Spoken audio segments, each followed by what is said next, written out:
কক্সবাজারের টেকনাফে সশস্ত্র ডাকাত দলের সঙ্গে কোস্টগার্ড ও পুলিশের সঙ্গে গোলাগুলির ঘটনা ঘটেছে। উপজেলার জাদিমুরা পাহাড়ে এই ঘটনা ঘটে। এই ঘটনায় অপহৃত এক ব্যক্তিকে উদ্ধারের পাশাপাশি বিপুল পরিমাণ আগ্নেয়াস্ত্র উদ্ধার করা হয়। ৫ জুলাই শনিবার মধ্যরাতে চালানো এই অভিযানের বিষয়টি নিশ্চিত করেন বাংলাদেশ কোস্টগার্ডের মিডিয়া কর্মকর্তা লেফটেন্যান্ট কমান্ডার হারুনুর রশিদ। তিনি জানান, গোপন সংবাদের ভিত্তিতে কোস্টগার্ড জানতে পারে টেকনাফ উপজেলার জাদিমুরা সংলগ্ন পাহাড়ি এলাকায় একদল ডাকাত বিপুল পরিমাণ অস্ত্রসহ অবস্থান করছে। খবর পেয়ে ৫ জুলাই শনিবার রাত 11:30টার দিকে কোস্টগার্ডের টেকনাফ স্টেশন ও পুলিশের সমন্বয়ে অভিযান চালানো হয়। কোস্টগার্ডের দাবি, অভিযান চলাকালে ডাকাত দলের সদস্যরা যৌথ বাহিনীর উপস্থিতি টের পেয়ে গুলি বর্ষণ করে।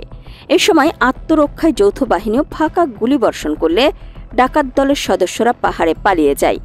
পরে পাহাড়ের একটি আস্তানায় তল্লাশি চালিয়ে একটি G3 বিদেশি রাইফেল, একটি 9mm ও একটি 7.65mm বিদেশি পিস্তল, 3টি একনলা দেশীয় আগ্নেয়াস্ত্র, 3100 রাউন্ড রাইফেলের গুলি ও 14 রাউন্ড পিস্তলের তাজা গুলি উদ্ধার এবং 5,03,600 টাকা মূল্যের 1 কেজি আইস ও 4 লিটার দেশীয় মদ জব্দ করা হয়।